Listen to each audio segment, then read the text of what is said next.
கரூர் மாவட்டம் அரவக்குறிச்சி சட்டமன்ற தொகுதி திமுக வேட்பாளர் முஞ்சனூர் இளங்கோ பொதுமக்களிடம் குச்சி ஐஸ் விற்பனை செய்தவாறு நூதன முறையில் வாக்கு சேகரிப்பில் ஈடுபட்டார். தேர்தலுக்கு இன்னும் சில தினங்களே உள்ள நிலையில் அரவக்குறிச்சி தொகுதி திமுக வேட்பாளர் முஞ்சனூர் இளங்கோ கிராமமாக சென்று தீவிர வாக்கு சேகரிப்பில் ஈடுபட்டு வருகிறார். அதன்படி இன்று லிங்கமநாயக்கன்பட்டி ஊராட்சிக்குட்பட்ட புதுப்பட்டி, மலைப்பட்டி, பூமதெய்வம், கருங்கல்பட்டி, லிங்கமநாயக்கன்பட்டி பகுதிகளில் பிரச்சாரம் மேற்கொண்டார்.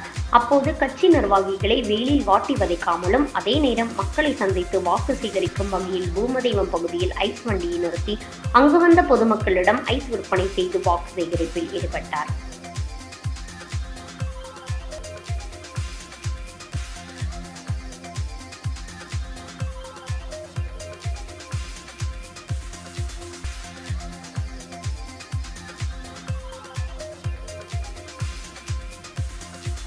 இங்க இருக்கிற தாய்மார்களுக்கு மாதம் 1000 ரூபாய் வழங்கும் திட்டத்தை முதலமைச்சர் அறிவித்து 2000 இரட்டிப்பு தருவேன் என்று உறுதியளித்திருக்கிறார்கள்.